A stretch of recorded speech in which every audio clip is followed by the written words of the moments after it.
Good afternoon, friends. Welcome to this post-budget press conference, jointly being addressed by Railway Minister Shri Suresh Prabhakar Prabhuji, Minister of State for Railways Shri Manoj Sinha ji, and the entire Railway Board. And many of the Railway Board members have assumed charge in between this period, and you might be meeting them for the first time. So, on their behalf also, I welcome you to this press conference.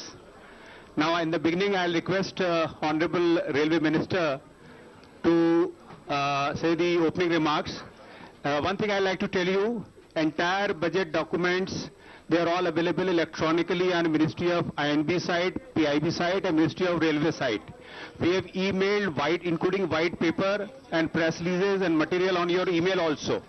So don't get hassled about the material. Any hard copies, etc., we've already circulated. Additional copies are also available in my room later on. You can always collect it. With this remark, I request Honorable Minister to give his opening remarks. Honorable Minister, Railway Minister, sir. भाइयों और बहनों, मुझे पता है कि rail budget आज parliament में शायद मैंने पेश किया, शायद ने मैंने ही पेश किया, लेकिन वो बजट पेश करने के पीछे बहुत सारे लोगों की मेहनत थी।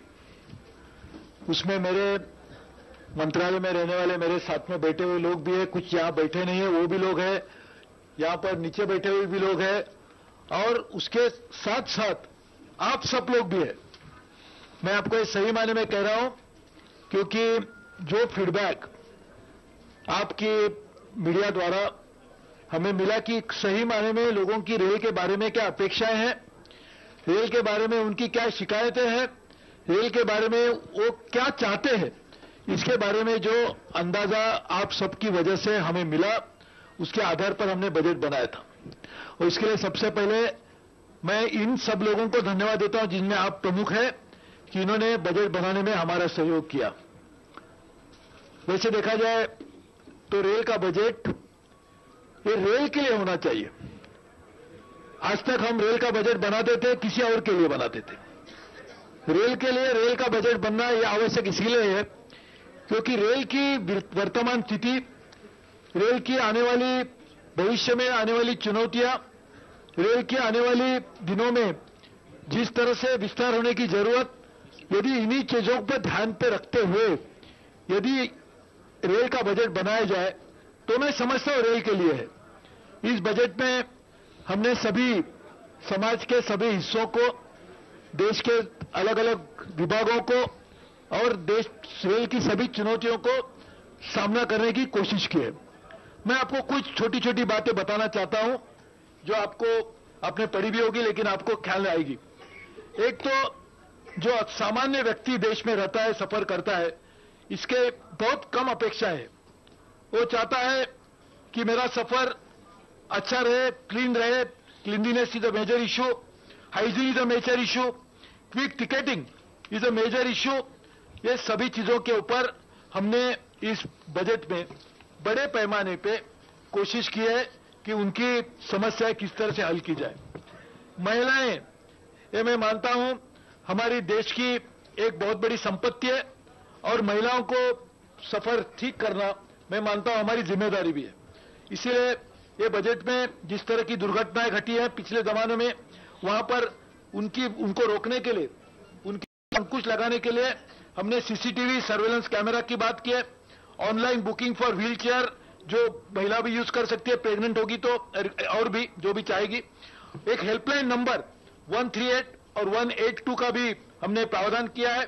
और कॉन्शियस सर्विस जो पेमेंट बेसिस पे, जैसे एयरपोर्ट पे होते हैं, आप फोन करके बोल सकते हैं हमको गाड़ी से उठा लीजिए, तो उस तरह से भी काम इसमें होगा। हमें एक बात का खेद हो रहा है बहुत सालों से कि हमारे जो एल्डरली पर्सन है, क्योंकि मैं भी एल्डरली हूं, उसके लिए मैं उसको ज्यादा खेद हो रहा है। तो ये जो एल्डरली पर्सन है उनके लिए, और जो फिजिकली चैलेंज है, मेंटली चैलेंज है, ऐसे लोगों के लिए हमने आज तक कुछ ज्यादा उनके लिए मेहनत की। तो ये आज हम एल्डरली और सीनियर सिटीजन के पहली बात कर रहा हूं, हमने उनके लिए इंक्रीज कोटा किया है। एल्डरली लोगों के लिए हमने टीटीज को बताया गया है इंस्ट्रक्शन देकर कि सीनियर सिटीजन की ठीक तरह से देखभाल की जाए। ऐसे समझे कि आपके माता पिता ट्रैवल कर रहे हैं, ऐसा नहीं समझे कोई बूढ़ा आदमी ट्रैवल कर रहा है। Middle bay of coaches reserve elderly के लिए रहेंगे, और लिफ्ट और एस्केलेटर उसके लिए बहुत बड़े पैमाने पे आर्थिक तरतूद इस बजट में की गई है। हमारे जो फार्मर्स और डिफेंस पर्सोनल है उनके लिए भी काम है। और आप तो सब जानते हैं कि हमारी सरकार एक किसानों के प्रति ज्यादा ध्यान देती है। हमारी सरकार एक किसानों की सरकार है और किसानों के हित की रक्षा करने के लिए बनाई गई सरकार है। इसके हमारे प्रधानमंत्री जी भी किसान के हित में जो जो निर्णय लेते हैं उसी तरह का एक निर्णय इस बजट में भी हमने लिया है, और इसके लिए वो भी रहेगा।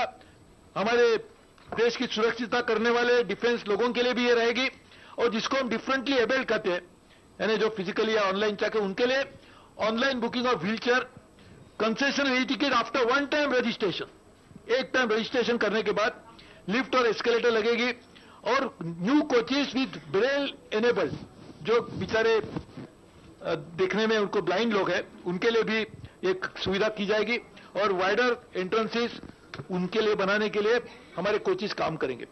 उद्योग क्षेत्र मैं मानता हूं बहुत बड़ा हमारे देश की विकास करने के लिए एक आवश्यक एक बिंदु है, उनके साथ में काम करना होगा।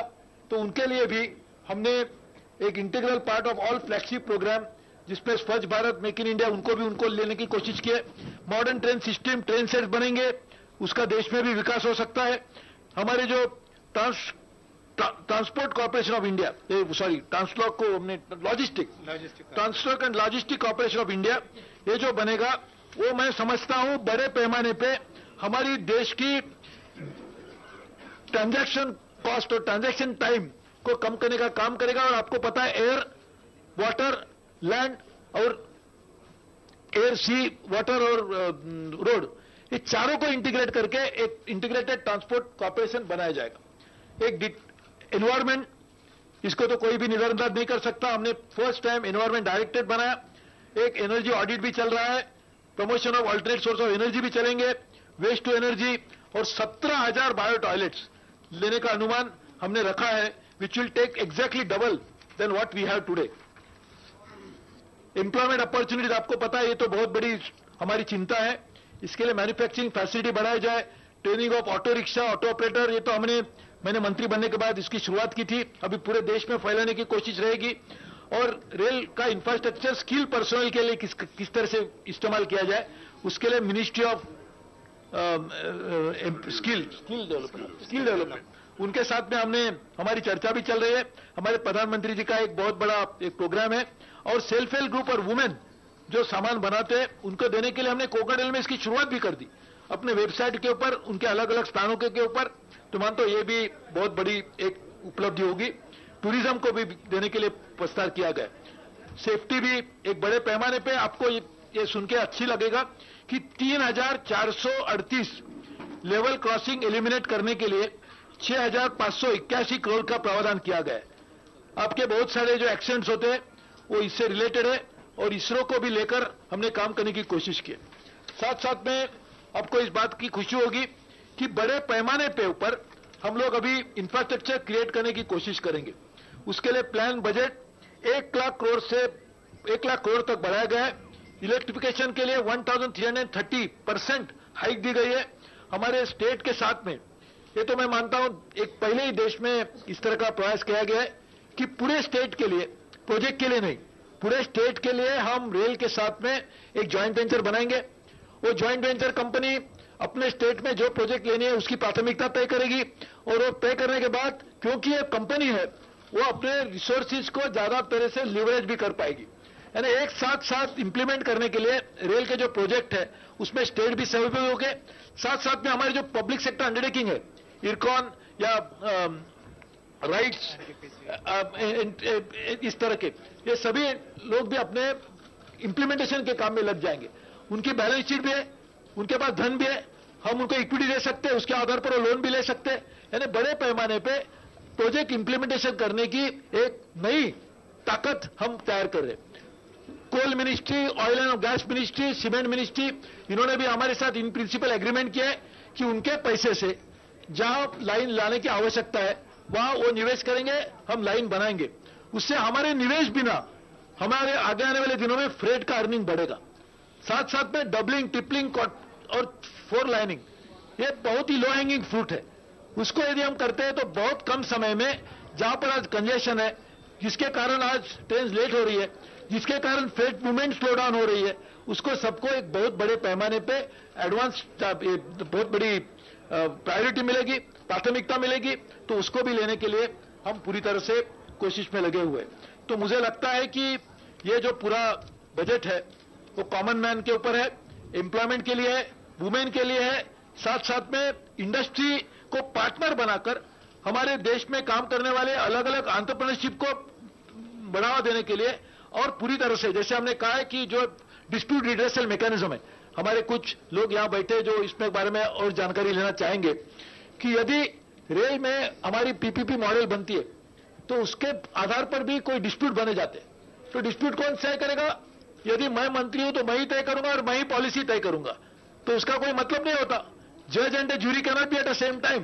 तो इसलिए हमने तय किया कि डिस्प्यूट रिड्रेसल मैकेनिज्म के लिए भी एक इंडिपेंडेंट रेगुलेटरी मैकेनिज्म बनाया जाएगा। साथ साथ में वो भी ये तय करेंगे कि किस तरह से टैरिफ का स्ट्रक्चर होना चाहिए, और मैं मानता हूं इसके कारण बड़े पैमाने पे हमारे साथ में पार्टनरशिप भी करने की जो लोगों की इच्छा है वो भी बढ़ेगी, जिसपे प्राइवेट फ्रेट टर्मिनल्स है, शेयर्स है, ऐसे काफी इलाकों में भी बढ़ोतरी आ सकती है। ऐसे बहुत सारे कारण को लेकर हमने रेल बजट बनाया था। मैंने शुरू में कहा कि ये रेलवे का बजट है, लेकिन रेलवे के लिए ही है। रेलवे को ठीक करने के लिए हमने बजट में पूरी कोशिश की है, तो इसके लिए ये बजट ना किसी दल के लिए ना किसी और कारण के लिए, लेकिन रेल को ठीक कराने के लिए। तो रेल ठीक होगी, देश ठीक होगा। देश ठीक करने के लिए रेल की बहुत बड़ी प्राथमिकता है, लेकिन उसके लिए रेल को पहले मजबूत बनाना होगा। कमजोर रेल देश को मजबूत नहीं कर सकती। तो ये सभी चीजों को ध्यान में रखते हुए मैं आपको दोबारा धन्यवाद देता हूं कि आपने बहुत ही साथ हमारा अच्छा दिया, और मैं मानता हूं एक दफे साथी बन जाते हैं तो साथ छोड़ी नहीं जा सकती। तो इसके लिए हमारा सफर यही ऐसा चलते रहेगा। आगे आने वाले दिनों में भी इस तरह का ही आपसे समर्थन मिलेगा, ऐसा मैं विश्वास रखता हूं। और ये बजट एक सिर्फ शुरुआत है। बजट के कारण अभी मैंने चेयरमैन रेलवे बोर्ड को बता रहा था कि अभी रेल का बजट खत्म हो गया 1:30 बजे, अभी आपकी जिम्मेदारी शुरू हो गई है।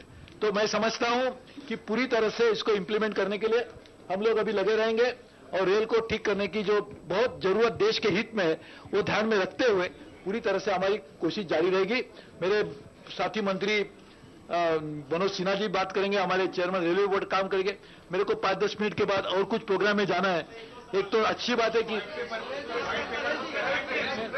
अच्छा पहला बैठो क्या क्या देखिए, freight we have only rationalise the freight in terms of its classification. We have actually rationalized its rates, we have rationalized it. So somewhere it has come down, somewhere it must have marginally gone up, but overall it is very, very small change, but it is a change of this. Sir हम लोगों ने cost कम करने के लिए सुन लीजिए आराम से हमारी प्रभु सर इधर से एक सवाल है। प्रभु सर इधर से 1 मिनट रुको। प्रभु सर सवाल इधर से। प्रभु सर मेरे बहुत 2 छोटे छोटे सवाल है। अरे एक आप ही नहीं ना, बाकी भी लोग। Sir 1 minute 10। See, what we have done Does the is, freight hike make the railways uncompetitive at a time when you're already losing out to the road network? See, first of all, let me by explain. subsidizing passenger fares and increasing freight rates. See, first of all, in the era of falling diesel prices, we are supposed to be ensuring that nobody is properly touched in that manner. Money that is going to be raised for our financing of our operation is largely coming from extra budgetary resources. All over the world, anywhere in the world, the money for infrastructure creation is raised in the same fashion. America has become very strong because the roads were created in the same fashion of extra budgetary resources. No money comes from budget. China, the example that we keep giving of China also raises money from extra budget resources. Let us take in our own country. Road sector has a National Highway Authority of India, which raises money from market resources to finance its operation. You take shipping sector, which raises money financing it from same sector. Take power sector, where are the Minister of Power. So nowhere in the world you are thinking that where is the money going to come from. The same question was asked to me when I was a power minister. Where the money is going to come from? We got $150 billion in power sector after the one act was passed called Electricity Act 2003. So when we create infrastructure, we cannot just depend on only one source, that is gross budgetary support. The gross budgetary support also gets money. Where do they get money? Mr. Finance Minister also raises money from the market. And market money that he raises, and he is going to raise substantially higher money every year after year because of past legacy, then what that money goes from? The money is also coming from the same market. So is there anything rather than relying on gross budgetary support where the finance minister himself is going to raise money from the market? Why not we also do the same thing and try to bring in better discipline for railways, try to create new infrastructure for railway? That is one. Number two, there are leveraging principles possible, and I will explain to you how. If we have a public sector undertaking with a net worth of 15,000 crores, you can leverage that balance sheet of that PSU for undertaking a project on commercial basis 3 to 4 times. So the amount of money that you will get from that will be far in excess of what you could ever imagine of getting from gross budgetary support. So therefore, money will be used for capital expenditure from such sources which are going to do it. I don't want to name an institution. An Indian very large institutions, government, controlled by the government, has already committed 20,000 crores for the current year itself to be used for this purpose. Another institution has committed 10,000 crores. We are talking to World Bank, we are talking to Asian Development Bank, we are talking to International Finance Corporation. All of them are aligned to our interest priorities, so money will be raised from that. So money is not a get issue that to be done with. What I was saying was, should we rely only on one single source, that is gross budgetary support all the time? And if the gross budgetary support doesn't come, then we should restrict our expansion program. That is what the railway has suffered from. Railway has suffered because we could not invest enough into the capacity addition. We could not invest enough into the capacity, and that's why railway has suffered. So that's what we are trying to do. Suresh sir, एक सवाल इधर से. Suresh sir, एक सवाल इधर से. Sir, दो चीजें आपने अभी कहा कि प्रधानमंत्री किसानों के बारे में सोचते हैं, किसानों की हित के बारे में सोचते हैं. यूरिया के कीमतों में आपने फ्रेट में 10% बढ़ाया है और पल्सेस में और खद्दान में. लगता नहीं कि इन्फ्लेशन को बढ़ावा करे से आम आदमी भी परेशान होगा और यूरिया के बढ़ने से किसान भी परेशान होंगे. फिर आप कैसे किसानों के लिए सरकार हित में सोचती है? 10% सर, 10% कोल भी वो 10% बढ़ा ऐसा नहीं है.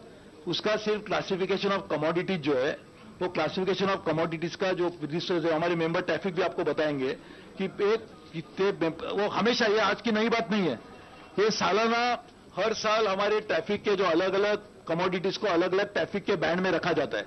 तो ट्रैफिक के बैंड को रिवाइजेशन हमेशा चलता है, सिर्फ बजट के टाइम नहीं, बजट के बीच में भी होता है. तो लोगों का कहना था बजट में बीच में नहीं करिए. तो ये सिर्फ बैंड को रैशनलाइज करना ये कोई नई बात नहीं है. ये तो हमेशा ऑनगोइंग सीरीज ऑफ रेलवे का काम ही है. तो ये काम चलते रहेगा और इसके लिए मैं समझता हूं कि जो भी ये इस तरह के है. तो आपकी राय क्या है? देखिए, कुछ लोग ऐसा करें, आपकी राय है कि हमने पैसेंजर का किराया बढ़ना चाहिए. ठीक है, तो दूसरा मतलब गेन और यूरिया, मतलब बहुत चीजें बढ़ा सकते थे. यूरिया ऑलरेडी सब्सिडी नहीं है यूरिया पैसा, वो बहुत ही मार्जिनल. अरे लेकिन इस तरह के अरे बताइए, मेंबर ट्रैफिक बताएंगे. अच्छा, एक मिनट. आपने चौथा व्हाइट पेपर लाया, 3 व्हाइट पेपर पहले क्या है, उस व्हाइट पेपर में क्या है? अगर व्हाइट पेपर 3 दिन पहले आप लाते पब्लिक डोमेन में, लोग जान. अरे व्हाइट पेपर आपको सिर्फ व्हाइट पेपर नहीं पढ़ना है, व्हाइट पेपर के साथ साथ में बजट को भी पढ़ना है. जो व्हाइट पेपर में इश्यू हाईलाइट किए गए हैं, उसी इश्यू के ऊपर बजट में हमने एक्शन पॉइंट लिया है. तो white paper is not an isolation paper, तो आपने पढ़ना चाहिए. White paper is always a white paper giving a status about today situation. Budget is an action plan which are prepared. Sir Prabhu साहब, अभी आपने आज पार्लियामेंट में कहा है कि पहले जो है रेल जो है हेलो फ्रेट. अच्छा, फ्रेट के ऊपर थोड़ा बताइए. मेंबर ट्रैफिक का एक्सप्लेन कर रहे हैं, कुछ बता रहे हैं. Member traffic Shri Ajay Shukla ji. देखिए, ये जो आप लोग 10% की बात कर रहे हैं ना, अगर आप डॉक्यूमेंट्स को ठीक से पढ़ेंगे तो आपको पता चल जाएगा कि रैशनलाइजेशन का अर्थ क्या है। पहले हम लोगों का स्लैब सिस्टम था, अब यहाँ पे वो ओकेजन नहीं है कि मैं पूरा स्लैब सिस्टम आप लोगों को समझाऊं, इसलिए मैं कुछ एग्जाम्पल्स लेके आपको बता देता हूं, उससे आपका भ्रम दूर हो जाएगा। देखिए, और मैं कमोडिटी वाइज चलूंगा। आपने एक कमोडिटी उठाई, मैं सारी कमोडिटी के बारे में आपको बताता हूं।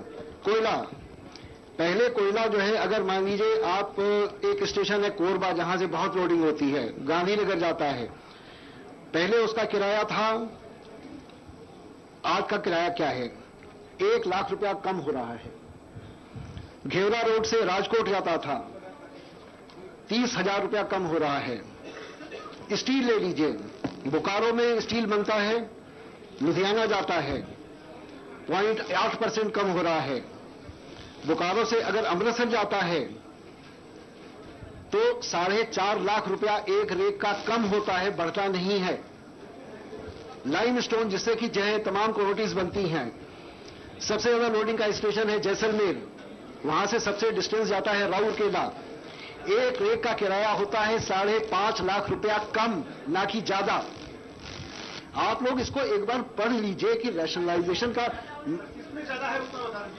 अरे बात सबको बाकी को बोलने दीजिए ना। मैं आपको देखिए, एक बात समझिए कि फर्टिलाइजर के दाम में किसान के लिए कोई परिवर्तन नहीं होने वाला। संक्षेप में यह समझ लीजिए, भारत सरकार सब्सिडी देती है और जो किसानों को यूरिया मिलेगी जिस दाम में आज मिल रही है वही दाम में ₹1 की ₹1 का भी परिवर्तन नहीं है। नहीं सर, अरे एक सेकंड, एक में एक्सप्लेन कीजिए, समझ लीजिए। देखिए, हम लोग गलतफहमी कर रहे हैं, ये रैशनलाइजेशन में बहुत सारे दाम कम भी हो गए।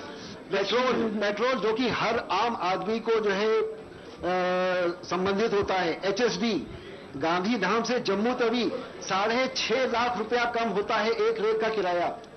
इसलिए मैं कह रहा हूं, अगर आप चाहते हैं तो मैं घंटों बता सकता हूं आपको रैशनलाइजेशन, लेकिन आप यहाँ पे सिर्फ एक मुद्दे को डिस्कस करने नहीं आए हैं। ओवरऑल मैंने बता दिया कि कुछ जगहों पे कम हुआ है, कुछ जगहों पे ज्यादा हुआ है। मोटा एक मिनट, मोटा वो सब किताबों में है। मोटा मोटा ये समझ लीजिए, जो ज्यादा दूर के डिस्टेंसेस थे, जिनको टोटल किराया ज्यादा देना होता था, उनका कम करा गया है, जिससे टोटल भार आम आदमी पे कम हो। ये बात मोटी मोटी आप समझ लीजिए बस। बाकी रैशनलाइजेशन देखिए, अगेन, ये रैशनलाइजेशन का मतलब बढ़ाना बिल्कुल नहीं है। बहुत सारे चीजों के ऊपर कम भी किया गया है, जैसे उन्होंने बताया अभी कितने बड़े बड़े मात्रा में कम किया गया है। और कुछ में वो जो रैशनलाइजेशन नहीं किया था उसकी वजह से जो एबरेशंस थे पूरे सिस्टम में, वो एबरेशन कम करने के लिए ये काम किया गया। अच्छा, एक मिनट साहब, मैं और आपको एक चीज एग्जाम्पल के तौर पे, आप कहते हैं आम आदमी पे भार पड़ेगा, मैं पर किलो क्या भार पड़ेगा वो भी बता देता हूं। चीनी 4 पैसा पर किलो, अगर इसको आप भार कहते हैं तो फिर मुझे कुछ नहीं कहना है। 4 पैसा पर किलो। सर एक मिनट सर, मेरा सवाल आपसे डिसमिल आप प्रेस कॉन्फ्रेंस, वो उसको नाम लिया ना मैंने सर, नहीं रुक जाइए, उसको पहले आप माइक पकड़। आपने राज्य दीपाली सर, आपने राज्य सरकारों की भागीदारी बढ़ाने की बात सर, आपने स्टेट गवर्नमेंट्स के साथ पार्टिसिपेशन बढ़ाने की बात की है और खासतौर पर पहली बार SPV को इंट्रोड्यूस किया गया है। हमने देखा बजट से पहले कई सारे राज्यों के मुख्यमंत्री आपसे मुलाकात किए थे। आप क्या कोई राज्यों के नाम बता सकते हैं जिन्होंने इंटरेस्ट शो किया हो SPV या जॉइंट वेंचर्स को लेकर? अधिकांश राज्यों ने इसमें सहमति दी है और शायद 1 या 2 राज्य हैं जिन्होंने अभी सहमति नहीं दी है, लेकिन उनसे भी बातचीत हुई है। वो भी, उनका भी पक्ष यही है कि हम साथ रहेंगे। ये देखिए, ये बहुत सारे राज्य है, जैसे कि नॉर्थ ईस्ट राज्यों को हमने पूछा नहीं था, और जो मेन स्टेट्स है जिनके साथ हम ये करना चाहते थे, उनमें से बहुतांश राज्य ने हमको अनुमति दे दिया। उनके लेटर भी हमारे पास। मैं बताऊँ सर, सर इस बार आपने ट्रेन को स्पॉन्सर करने के लिए, प्राइवेट स्टेशन के लिए स्पॉन्सर के लिए कहा है, और कुछ ट्रैवल एजेंट्सों के लिए डिब्बे आरक्षित किए जाएंगे। और दूसरा ये आपने कहा कि पहले जो ट्रेन मंत्रालय जो था वो प्रभु के भरोसे से चल रहा था, लेकिन आपको कहना है कि जो प्राइवेटेशन, जो स्पॉन्सर, जो ट्रेन और डिब्बे के जो ट्रैवल को दिया जाएगा, तो उसमें कुछ कालाबाजारी नहीं होगा सर उसमें? वो प्राइवेटेशन स्पॉन्सर्ड नहीं, कालाबाजारी की कोई संभावना नहीं है, उसका मुकम्मल इंतजाम यहाँ किया जाएगा। सुरेश सर, मेरा सवाल आपसे ये है, सुरेश सर मेरा सवाल आपसे ये है कि आपने थोड़ी देर पहले पुरानी बातों के बारे में बातचीत कर रहे थे। दलाली बहुत पुरानी और बहुत बड़ी समस्या है। क्या आपको लगता है कि 4 महीने पहले 3 से जो आपने अब जो ड्यूरेशन है इसको 4 महीने कर दिया है, तो क्या इससे लगता है अभी भी आपको दलाली रुक जाएगी? क्योंकि मुझे पूरा विश्वास है कि अभी से अगर मैं 4 दिन के बाद भी स्टेशन पर जाऊंगी तो मुझे आराम से कंफर्म टिकट मिल जाएगा। देखिए, ये बहुत बड़ी चुनौती है हमारे सामने दलालों की, तो उसको रोकना ये हमारी बहुत बड़ी एक प्रायोरिटी भी है। तो इसके लिए अलग अलग कोशिश करें। अब आप बताइए। देखिए, ये जो हेलो, अगर आप ये जो कॉर्नरिंग की बात कर रही हैं, ये जो 4 महीने करा गया है, ये इससे एक बहुत बड़ा कदम होगा, क्योंकि दलालों को अपना इन्वेस्टमेंट करने का अमाउंट दुगना हो जाता है और उनको फिर कैंसिलेशन में भी प्रॉब्लम होती है। ये एक है, मैं ये नहीं कह रहा हूं कि इसी से ही जो है कॉर्नरिंग खत्म हो जाएगी। वह एक कदम है। दूसरा कदम जो हम उठा रहे हैं, भी कदम उठाएगा। दूसरा कदम जो हम उठा रहे हैं वो अभी हम प्रेस में नहीं बता सकते हैं, उसका आपको रिजल्ट बहुत जल्दी मिलेगा। ठीक, क्योंकि ये हमारे जो है फोकस में है, लेकिन मैं ओपन फोरम में नहीं बता सकता हूं कि मैं क्या करने जा रहा हूं। Sir 200 kilometre sir Manoj sir, मेरा आपसे सवाल है 200 किलोमीटर की रफ्तार। सर एक सवाल यहाँ से, ये 120 दिन वाला जो है वो कब से आप लागू करेंगे, पहला सवाल। और दूसरा ये कि फ्रेट से कुल अमाउंट कितना आपको अर्न होगा, कितना अर्न होगा, सिर्फ अमाउंट चाहिए।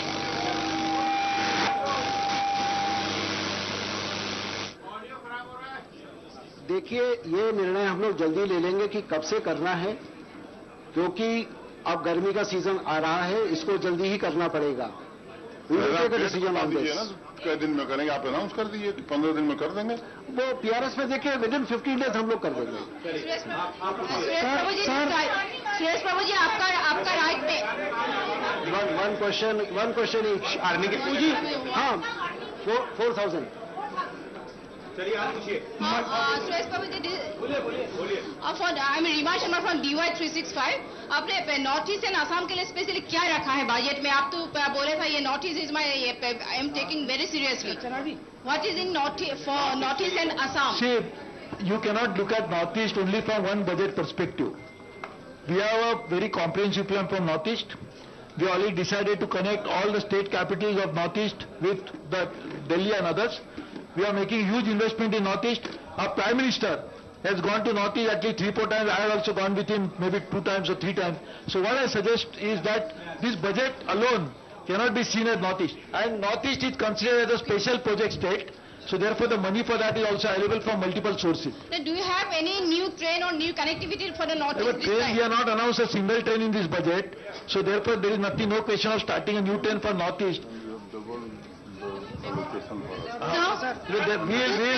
We will start a new train little later. आपके भी कुछ सुझाव होंगे तो भेज दीजिए, तो नए ट्रेन करने के लिए हमको भी उसके साधन मिलेगा। सर 200 किलोमीटर की रफ्तार कैसे पूरी होगी? नॉर्थ ईस्ट में location Sir, Sneha from Times Now. Sir, Sneha from Times Now. Mr. Prabhu. एक नॉर्थ ईस्ट के लिए if you want to know the total of money for the North East, which is 5,225 crores.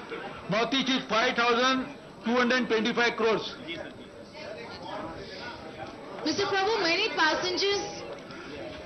In fact, all the states have got a different type of allocation this time. So more or less all the states. It is not one state or the other. In so many new areas. So this is a very comprehensive budget for states. I did not mention a single line, or I did not mention the train, which normally consumes 75% of the budget speech. So which we did not do. But the point is that we have a very comprehensive list of projects taken for each of the state for doing different kinds of work in state, which includes doubling, tripling, which includes expenditure on electrification and others. So all the states have got a very good due share in this budget. Mr. Prabhu. Mr. Prabhu. One more thing. बोलिए, एक minute रुकिए जरा, कुछ कह रहे हैं। अच्छा, एक मिनट बताइए प्लीज। अच्छा देखिए, ये बजट में एक और भी बड़ा प्रावधान है कि सामान्य आदमी के लिए ट्रैवल करने की जो दिक्कतें आती है उसको ध्यान में रखते हुए ये बजट में हमने कहा है कि उनकी जो बोगीज है उनकी संख्या बड़ी मात्रा में बढ़ाई जाएगी। तो उसका सब प्रभु साहब इधर प्रभु साहब मेरा एक सवाल है, हाई स्पीड प्रभु साहब इधर हाई प्रभु साहब इधर। Mr. Prabhu, I have a question. You spoke about the common man. Passengers complain about overcrowding in railway stations. In Delhi and Chandigarh specifically, there are VVIP entrances which passengers object to. Are you going to do away with this entire culture of VVIP entrances in railway stations because it is for the common man and overcrowding is the problem? Especially in Chandigarh and Delhi. अच्छा, so what is your suggestion? I'm asking what your plan is, sir. Railway की ओर से board नहीं लगा है, We consider CRP ने लगाई हुई है पहली। we consider all journalists as VIPs. What should we do?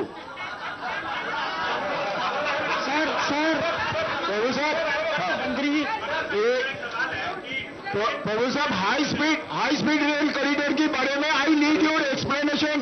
प्रभु साहब हाई स्पीड रेल कॉरिडोर के बारे में आप एक्सप्लेनेशन दिए। Where you raise the money, world bank से ला रहे हैं क्या और कहां से पैसा ला रहे हैं? अच्छा, ओके,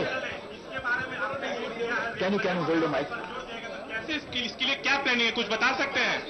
ये हर बार कहा जाता है कि ट्रेन समय पर चलेगी, लेकिन सच्चाई ऐसा नहीं हो पाता है। तो आपने इस बार कहा है, तो क्या प्लानिंग किस तरह से करें, कुछ बता सकते हैं? जो रेल मंत्री जी ने आपको बताया कि कंजेशन दूर करने के लिए अधिकांश मात्रा में काम इसीलिए लिए गए, और जब एक बार कंजेशन दूर होगा तो मुझे लगता है पंक्चुअलिटी भी मेंटेन करने में रेलवे सफल होगी।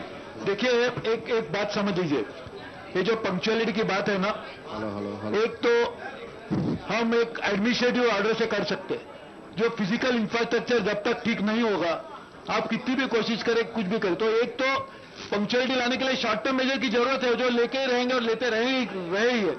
लेकिन साथ साथ में जब तक स्ट्रक्चरल इश्यूज जो है उसको आप ठीक नहीं करेंगे, वो स्ट्रक्चरल इश्यूज के बिना पंक्चुअलिटी नहीं आ पाएगी। इसलिए मैंने मेरे बजट स्पीच में भी कहा कि ये जो हमारे लो हैंगिंग फ्रूट्स है उसको यदि आप साथ में लेते पकड़ लेते हैं तो उसका लाभ मिलेगा। उसमें punctuality will be one of the biggest success story. आज बोलिए। Suresh ji Madhurendra this side from News Nation. Suresh ji Madhurendra News Nation से हूँ। एक लगातार सरकार का फोकस रहा है कि ट्रेनों पे स्पीड दिया जाए। आपने बुलेट ट्रेन से लेकर और हाई स्पीड ट्रेन तक की चर्चा की है, 9 कॉरिडोर्स की भी चर्चा की है, लेकिन उसका न कोई टाइम पीरियड सामने आ पा रहा है, ना ही ये पता चल रहा है कि आखिरकार सरकार उसको कैसे इंप्लीमेंट करेगी। एक दिल्ली आगरा सेक्शन है, इसको लंबे समय से हम चला रहे हैं, लेकिन 9 महीने में वो ट्रेन भी नहीं उतर पाई है। तो उसका विजन जो है उसको क्लियरिफाई करिएगा। मीडियम हाई स्पीड कब तक आएगा? Delhi commissioner of railway safety की क्लियरेंस सबमिट कर रहा है। अच्छा, देखिए, ये बोल रहा है चेयरमैन बताएंगे। हम लोगों ने 9 कॉरिडोर्स आइडेंटिफाई किए थे। इसमें सबसे पहला कॉरिडोर था दिल्ली आगरा का, जिसमें हमारे सारे वर्क्स पूरे हो चुके हैं और हम पूरी ट्रायल्स कर चुके हैं। कमिश्नर ऑफ रेलवे सेफ्टी के कुछ ऑब्जर्वेशंस हैं। लास्ट सवाल sir. Commissioner of railway safety के कुछ ऑब्जर्वेशंस हैं जो हम कंप्लाई कर रहे हैं, और होपफुली अगले 1 महीने में दिल्ली आगरा वाली ट्रेन हम शुरू कर पाएंगे। बाकी कॉरिडोर्स पे भी काम हो रहा है। ये हमारे चेयरमैन रेलवे बोर्ड और मेंबर्स यहाँ है, वो आपसे और भी बात करेंगे। एक last question for me, but they will be there. Rail मंत्री जी, मेरा आपसे सवाल है। मैं ब्रह्म प्रकाश दुबे हूँ जी न्यूज से। मेरा सवाल यह है कि आपने जनरल कोचेज बढ़ाए, अच्छी बात है, बधाई के पात्र हैं, लेकिन सबसे ज्यादा बुरा हाल जनरल कोचेज में होता है साफ सफाई को लेकर। खासकर पब्लिक मजबूर होती है, पैसेंजर मजबूर होते हैं, टॉयलेट के आसपास बैठे रहते हैं, वहां बुरा हाल होता है, कोई आपका साफ सफाई पर ध्यान नहीं होता। तो इस पर फोकस कैसे करेंगे? ऐसा आपका सुझाव बताइए।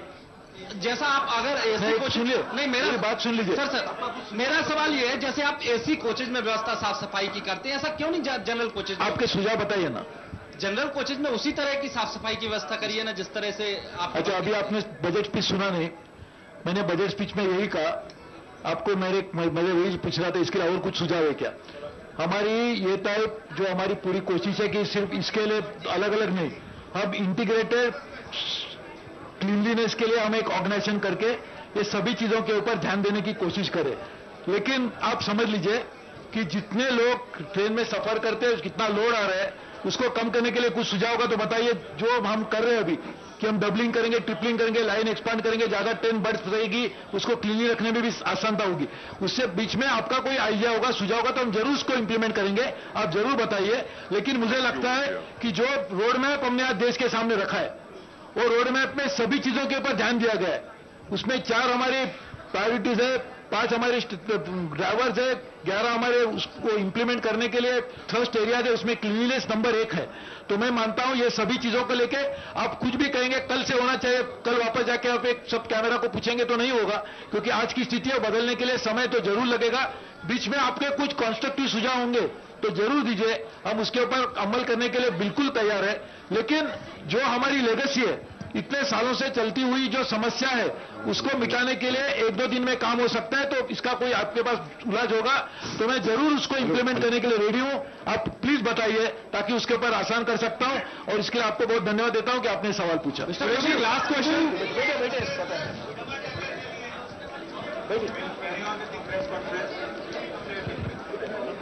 We'll continue to take questions from media for a while. Just a minute. हाँ, sir.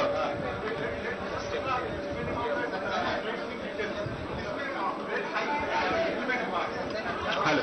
Yes. It's okay. We'll continue with the board. We'll continue with the board for a while. So, hello.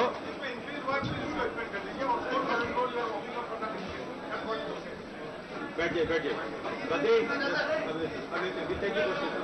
Sir Saurabh India TV से हूँ। Display maintain करिए। हाँ, ये आप लोग जो है एक एक करके क्वेश्चन पूछिए, ऐसा डिस्प्ले मत तोड़िया जाता, अच्छा व्यवहार नहीं किया है। चलिए बैठ जाइए, अब I just handle it.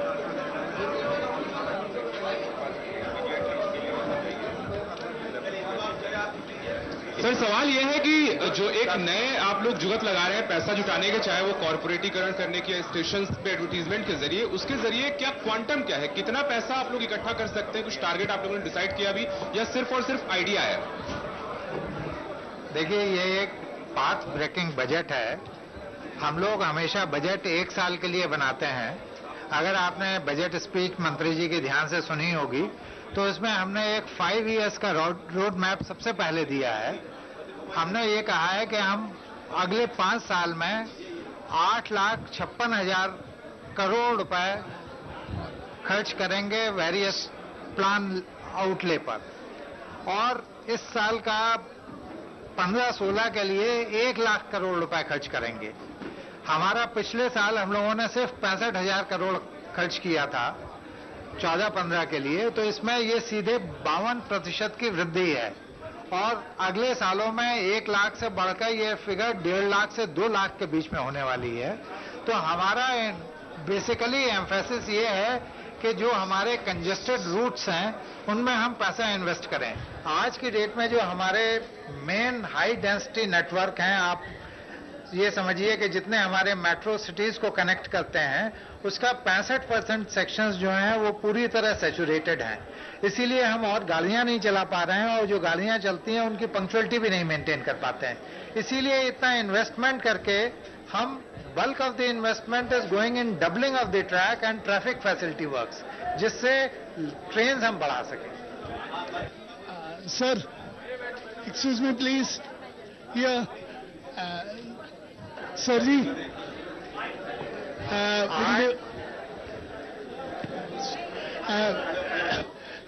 What is the revenue implication of the rationalization measures that you have done? And secondly, you have lost a lot, even vis-a-vis the revised figures, you have lost on the passenger fares. So how do you like to make it up in the next year, please? Just you see, as far as rationalization is concerned about freight, I have already spoken at length. Further, if you need a clarification, you go to the documents. Still, if you need a clarification, you can get back to me separately. As regards passenger side is concerned, hello? Hello? Sir, how much you are raising? The amount is a trivial 4,000 crores. 4,000 crore is the amount which is proposed to be raised through freight rationalization. ठीक है? Sir, what will... Sir, sir what will be the detail exercise you can come and discuss नहीं कर सकते हैं across the board नहीं है, rationalisation है। मैंने बता दिया जिस तरह से ना, आप बताइए sir what will be the fate of the new railway zone for the Andhra Pradesh? What will be the fate of the new railway zone for the Andhra Pradesh? And there was a commitment in the previous budget for the pending projects in Andhra and Telangana. So what? You see, as our honorable minister said, we are not going by populist measures कि इस state के लिए ये करना है, इस state के लिए ये करना है, ठीक है? We are going for Indian Railways as an integrated project. If you want figures state-wise, we have them somewhere in Railway Board. We will provide you separately.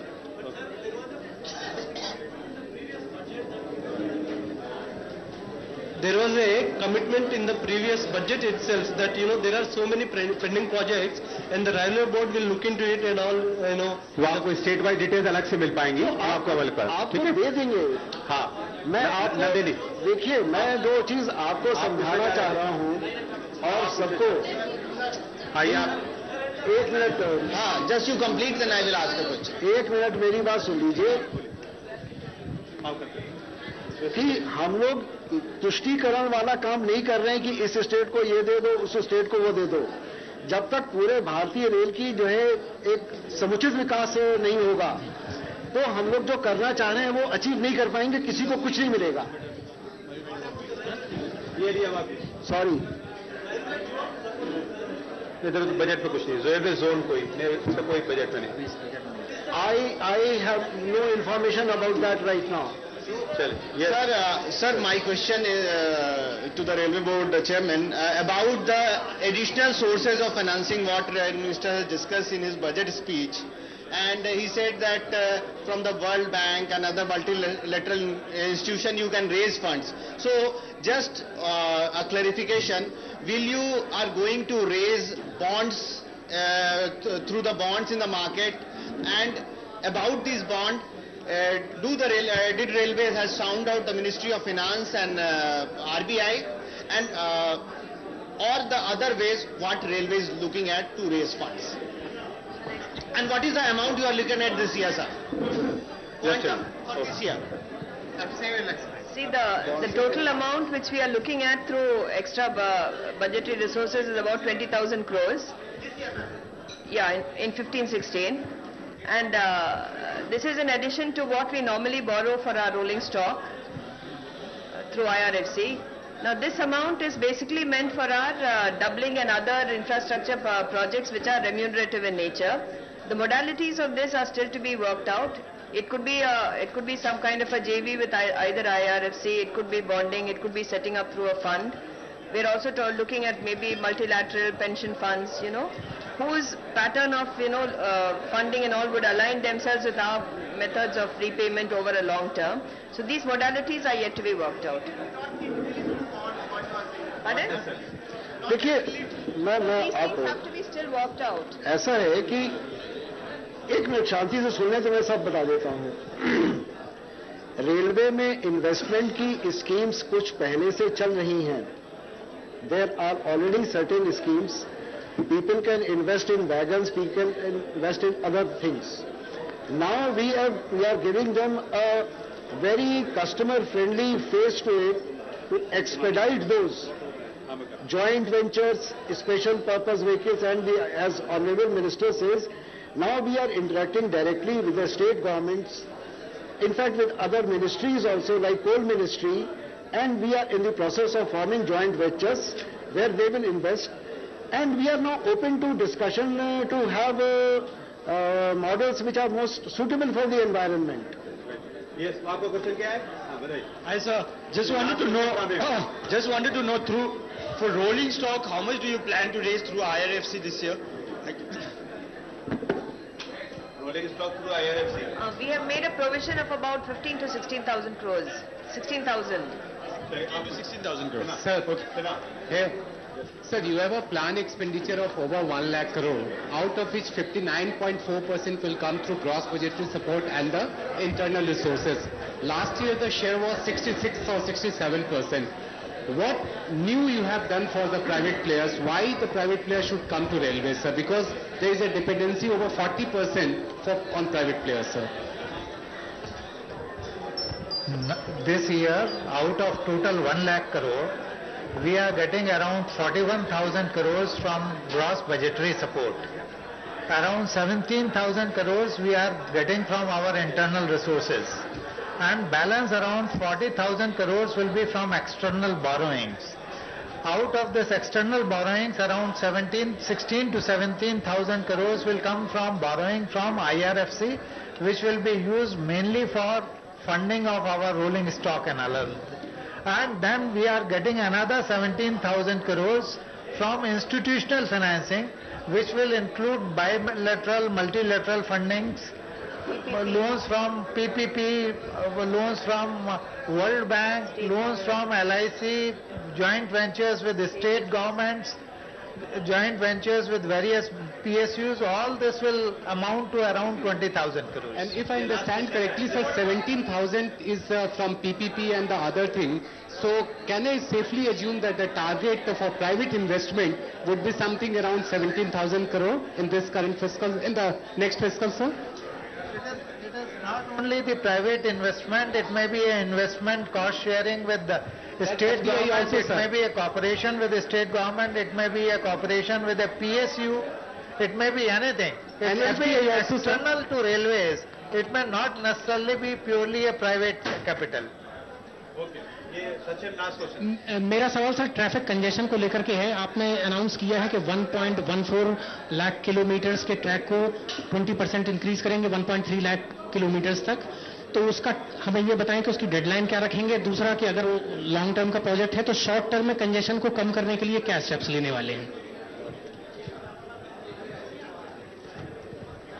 ये जो आपने कंजेशन की बात की है, हम लोगों ने इस साल जो 1 लाख करोड़ का हम लोगों ने प्लान आउटले है, उसमें मैक्सिमम हमारा आउटले जो है डबलिंग के लिए गया है, जिससे हम कंजेशन को दूर कर सकें। डबलिंग का आउटले पिछले साल 4,000 करोड़ था, जो इस बार बढ़ाकर 18,400 करोड़ कर दिया गया है, यानी ये percentage increase of 357%, which is highest ever increase, जिससे हम कंजेशन दूर करने में मदद मिलेगी। Mr. Chairman, sir, just wanted to know your wagon procurement plan for the coming fiscal. Wagon procurement plan. Wagon procurement plan. How many wagons are you looking to procure and add to your fleet in FY16? We will work it out. We will work it out. We are still being finalized. It is being worked out. Yet to be finalized. So we are work it out. Now, So, sir, I have a question, Mr. Chairman. So, last question, senior citizen. Sir, my question is this assumption you made of 16.7% growth of passenger earnings. Isn't this excessively optimistic given the past trends? We have done a very careful analysis. We are assuming certain growth of passenger traffic, and there is an increase of lead also involved. We are also intending to increase the number of coaches in the train. We are going to run this year substantially increased number of special trains, holiday specials, puja specials and all that. And everything has been taken into account while working out this passenger earnings. And we are very confident that we will be able to achieve it. Thank you, friends. Thank you very much. Thank you. Please join for a cup of tea in the next room. I thank the board also. समाचार पे है आप अच्छा बस